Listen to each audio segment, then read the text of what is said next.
بسم اللہ الرحمن الرحیم۔ السلام علیکم، آپ دیکھ رہے ہیں اسد انفارمیٹیو۔ اگر آپ نے ابھی تک ہمارا چینل سبسکرائب نہیں کیا ہے تو سبسکرائب کر لیں۔ آج ہمارا ٹاپک ہے سنگولیرٹی۔ سائنسدانوں کا کہنا ہے کہ سب کچھ بگ بینگ کے بعد بنا، تو ایک سوال ذہن میں آتا ہے کہ بگ بینگ سے پہلے کیا تھا؟ تو سائنس کے مطابق ہی بگ بینگ سے پہلے سنگولیرٹی تھی۔ اب سنگولیرٹی کا مطلب کیا ہے؟ سنگولیرٹی کا مطلب یہ ہے کہ تمام stars, planets, black holes, galaxies, اگر ان کو جمع کر دیا جائے اور ان سب کو ایک پلینٹ پہ لے آیا جائے، ایک پوائنٹ پر لایا جائے، یعنی کہ سب کچھ ایک نقطے جتنا ہو جائے، تو اسے کہتے ہیں ایک سنگولیرٹی۔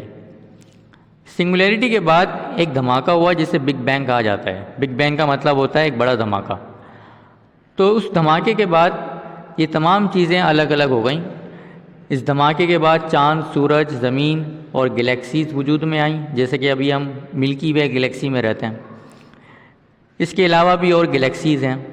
اس بات کا اندازہ سائنسدانوں کو اس طرح ہوا کہ وہ ٹیلیسکوپ سے دیکھنے اور غور کرنے کے بعد انہیں پتہ لگا کہ یہ تمام گلیکسیز ایک دوسرے سے دور جا رہی ہیں۔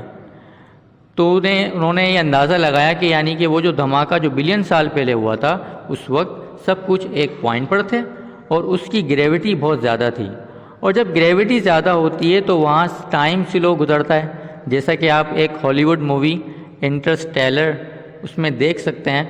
ایک ہالی ووڈ مووی ہے، یعنی اس میں یہ دکھایا گیا ہے کہ ٹائم کیسے سلو گزرتا ہے۔ اس مووی میں یہ دکھایا گیا ہے کہ ایک پلینٹ پہ ٹائم تیز گزر رہا ہے اور دوسرے پلینٹ پہ ٹائم سلو گزر رہا ہے۔ اصل میں آئنسٹائن کی تھیوری آف ریلیٹیوٹی کے اکارڈنگ اگر کسی جگہ گریوٹی زیادہ ہو تو وہاں ٹائم سلو ہو جاتا ہے۔ تو جب اس کائنات کا سارا ماس ایک پوائنٹ پر تھا تو اس پوائنٹ کی گریوٹی اتنی زیادہ تھی کہ اس گریوٹی کو انفائنائٹ گریوٹی کہا گیا، اور انفائنائٹ گریوٹی پہ ٹائم نہیں تھا۔ جب بگ بینگ ہوا تو ٹائم شروع ہوا۔ اور اگر ہم اسے قرآن کی روشنی میں دیکھیں تو قرآن میں سورہ انبیاء آیت نمبر 30 میں یہ بتایا گیا ہے کہ کیا کافروں نے نہیں دیکھا کہ آسمان اور زمین دونوں ملے ہوئے تھے، تو ہم نے انہیں جدا جدا کر دیا اور تمام جاندار چیزیں ہم نے پانی